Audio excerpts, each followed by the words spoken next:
Greetings and welcome to episode 32 of Change Your Focus, a mindfulness podcast designed to inspire and center you.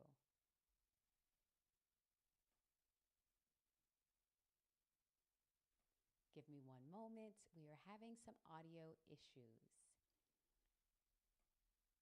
I hope you all can hear me and that the feedback is not so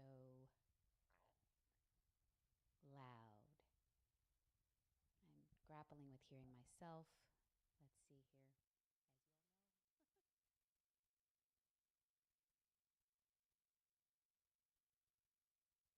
you all know. And I am seeing that. There we go. I think I just learned something. How exciting. Okay. I can hear myself better. Hopefully you all can hear me better as well. Awesome. So I am Dr. Aiko-Douglas, your host and transformational life coach, life integration specialist, and mindfulness practitioner, here to empower you to transform your life one mindful decision at a time. I am also here encouraging you to be mindful of the products you use on and in your body, as well as the products you use around your home. So, happy Organic September, Sickle Cell Awareness Month, Yoga Awareness Month, Childhood Cancer Month, Happy Cat Month, and so much more. There's lots of going on September, okay? So, 2 weeks ago, I talked about prognosis and finding hope in whatever diagnosis you may have. I also shared my story of receiving a sickle cell diagnosis at the age of 2 and a prognosis at the age of 6 that I would not live past the age of 12. So, if you found my story inspiring or the meditation enlightening, if any of the information was fruitful, please share. Also, if you have any questions about the episode or would like coaching to support you in thriving through any health challenges, please click the link, the Calendly link below, or message me on any social platform. I would love to support you. So, on last Monday, as you all know, we were on holiday.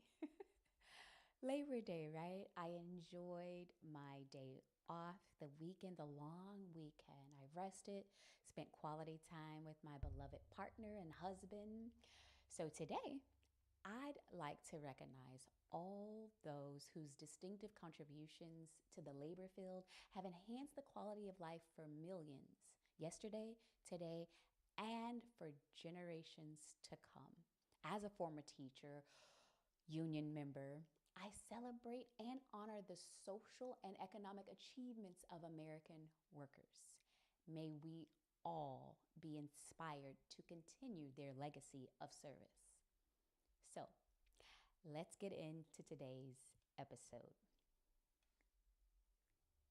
Today's episode is about service. Now, I invite you to contemplate this quote by Dr. Martin Luther King Jr.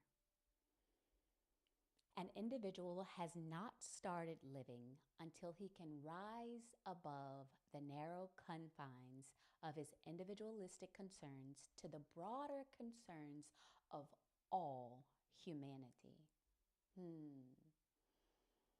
As I contemplate this quote, I think about when I started living, when I started to imagine and think above the narrow confines of my individualistic concerns to the broader concerns of all humanity. It was when I became a teacher, an educator, 11 years, 1 month, and 1 week ago. As I've shared here before, I always had a heart of service. However, I did not prioritize the concerns of others, right? Initially, I feared being financially unstable and possibly unable to provide for myself. So I kept working in accounting and finance for 6 years. I stayed in that field because I knew the money was consistent. I knew it was good. I could take care of myself. I had good health insurance.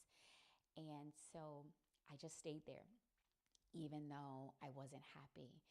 And again, I was only concerned with my own financial needs and feeling safe with hefty paychecks, being able to travel, having my investments in the bank, really, really just concerned about me, right?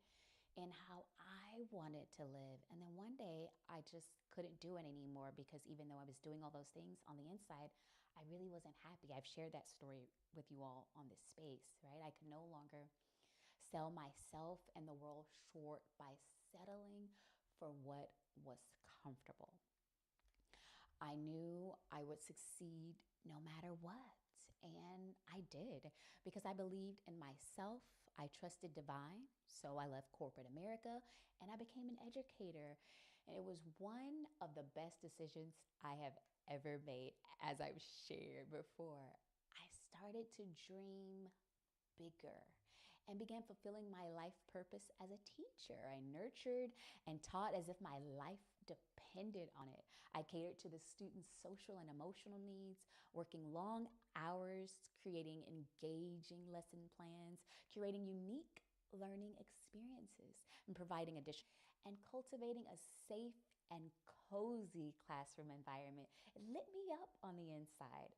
I was the teacher who kept free snacks in my class in case any of my babies were hungry and shared my healthy lunches. And I say babies, although they were high schoolers, they were my babies. I had so much fun with them, celebrating their wins, both inside the classroom and beyond the confines of school was my absolute pleasure.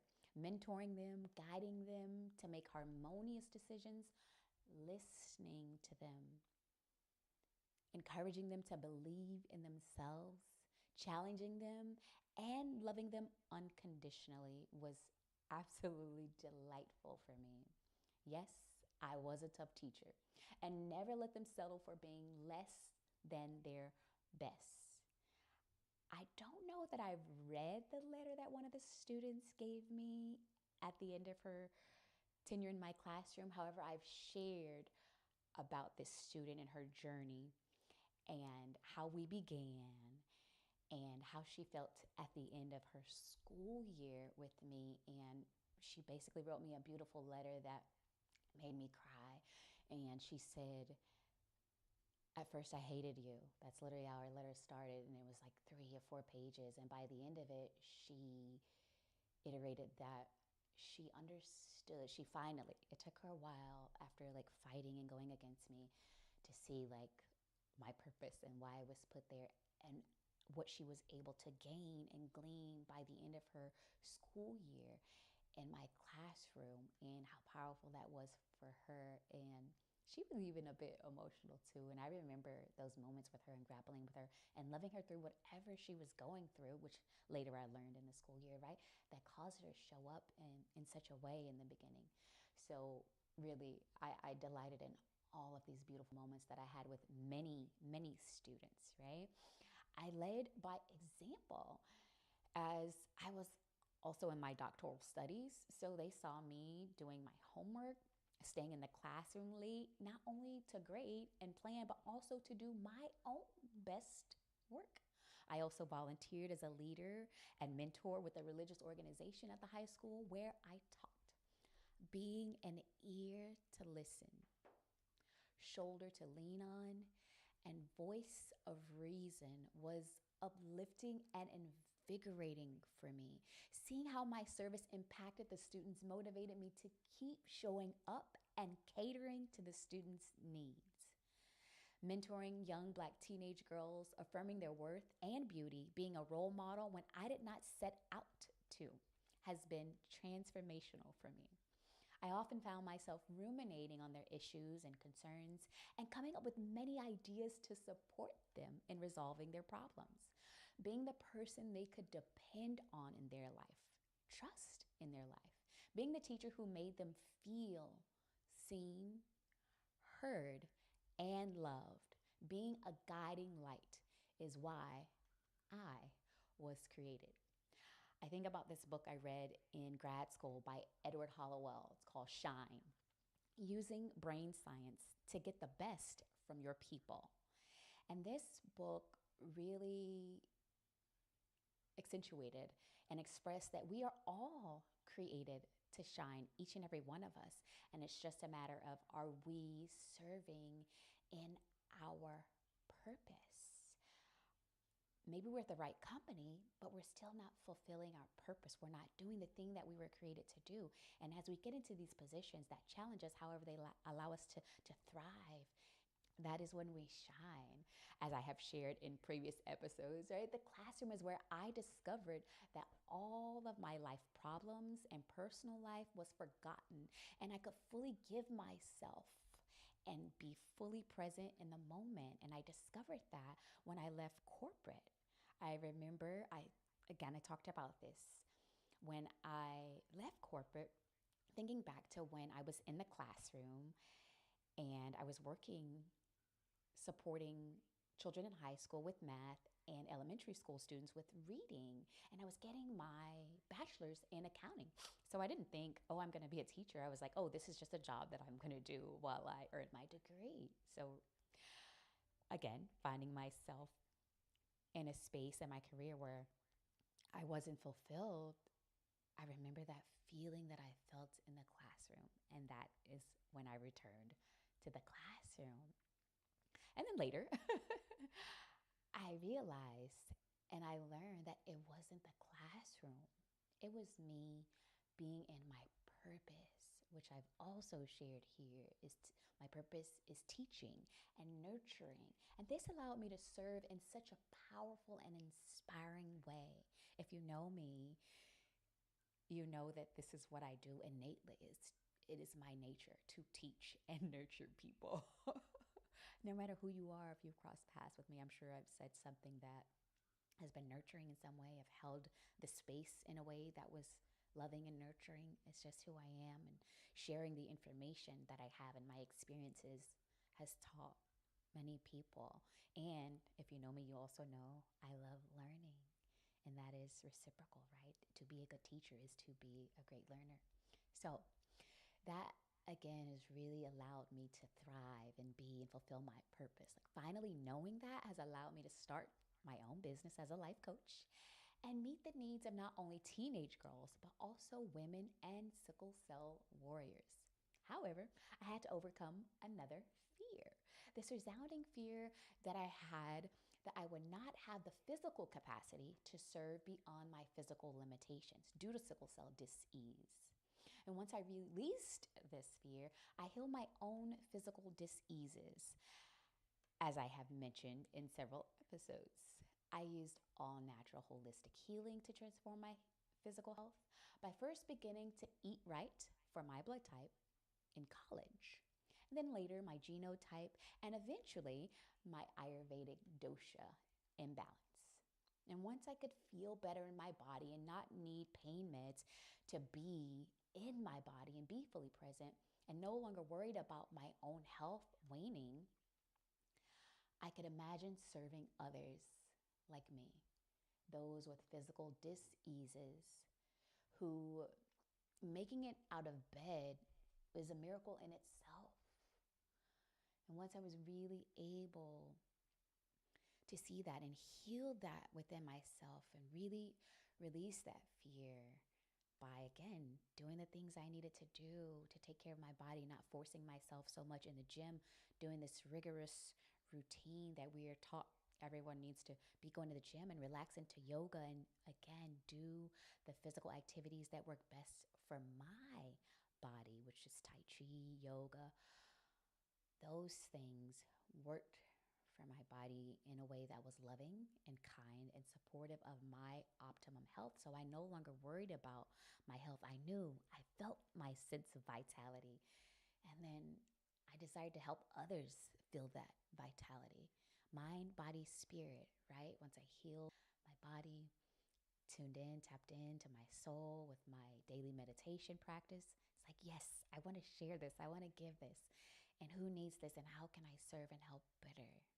So again, rising above those narrow confines of our individualistic concerns to the broader concerns of all humanity.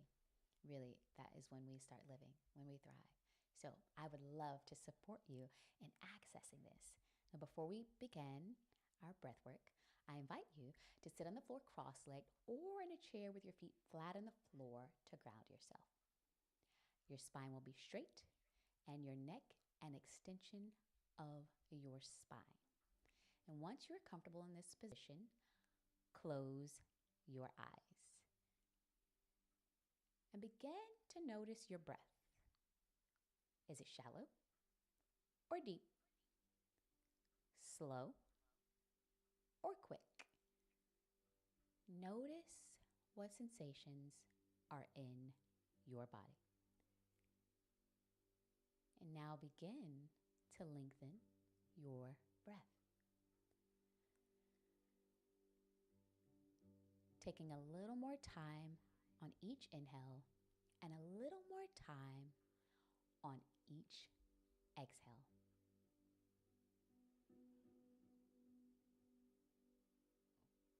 Notice what sensations are now in your body. And notice what's shifting and moving.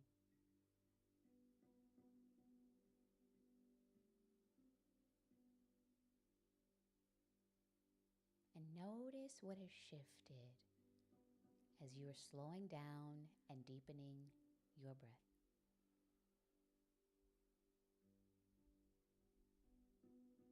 Inhaling deeply and slowly.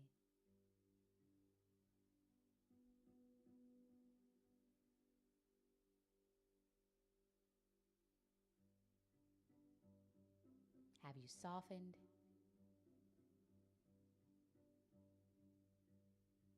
Do you feel more open? Do you feel the flow and the harmony within?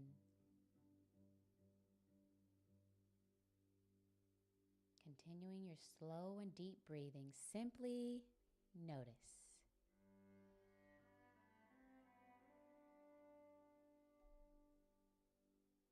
Now release this breath and begin to breathe at a slow pace that feels good for you. And with your eyes still closed, visualize a bright light in the center of your chest.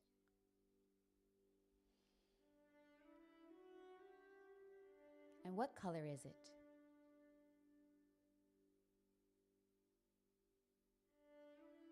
And now see this light beam outside of you into the space around you. Just imagining that light from your chest shining outward into the room. And now imagine that light expanding and filling your entire body and continuing to project beyond the room and the space that you are in. This light is lighting up the world. And now place both hands over your heart.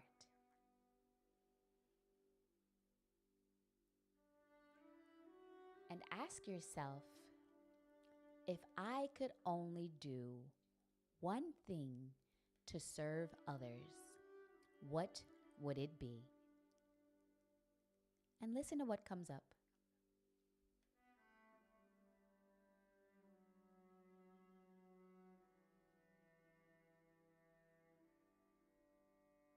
Now see yourself doing this thing, serving in this way. Notice what the thing is and see yourself serving others with your Dharma, your life purpose. And notice how it feels to serve. to do this thing. Are you smiling while you're doing it? Are you thinking about your life issues, or are you fully engaged in the activity? And how many people are you serving? 1, 10, or a whole bunch of people? And take a deep breath. And as you're feeling into that, notice, are you currently serving in this way, or is something keeping you from expanding beyond your own individualistic concerns?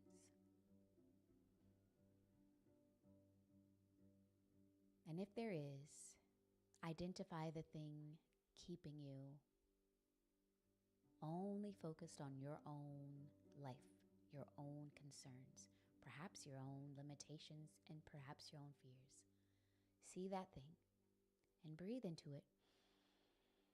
And on each exhale, release it. Release that block.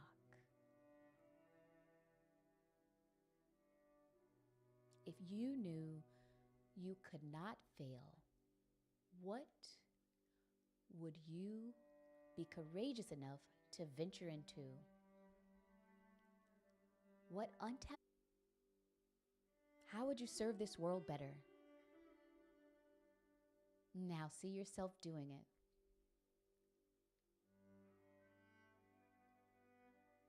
How do you feel?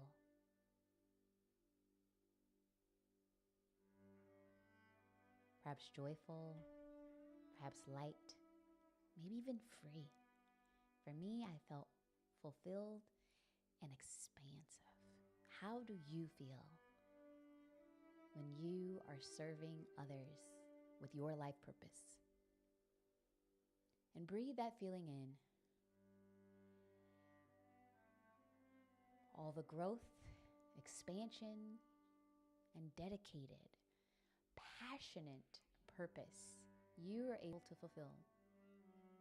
You are meant to enjoy the work you do, the service you offer to this world. And if you're not lit up on the inside by the work you do, how can you shine brighter?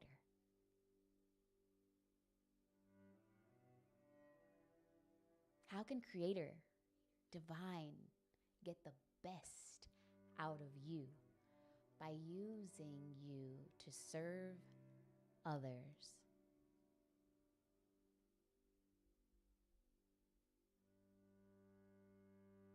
Listen to what comes up.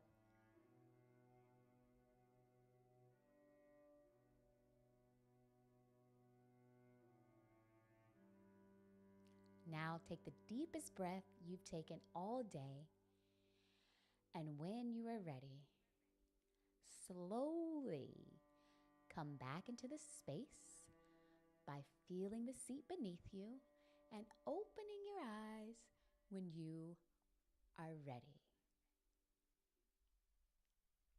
Now, to complete our mindfulness session for today, please affirm by repeating after me. I enjoy serving my purpose here on this earth. Good. Let's say that again. I enjoy serving my purpose here on this earth. Great. One last time. I enjoy serving my purpose here on this earth. Beautiful.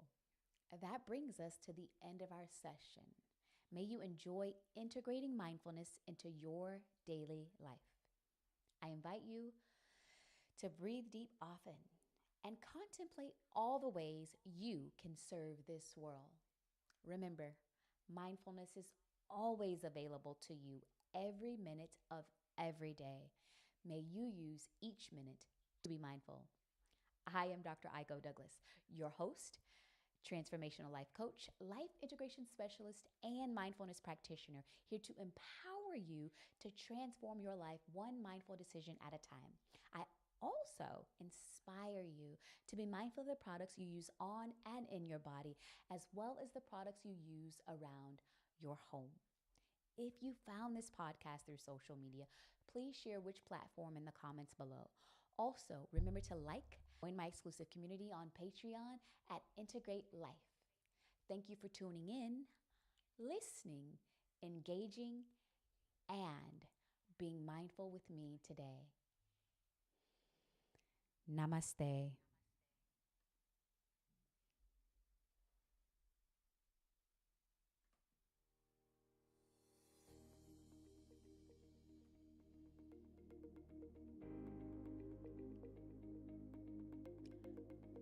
Be sure to tune in next week for episode 33. It's all about openness, the key to making the right decisions.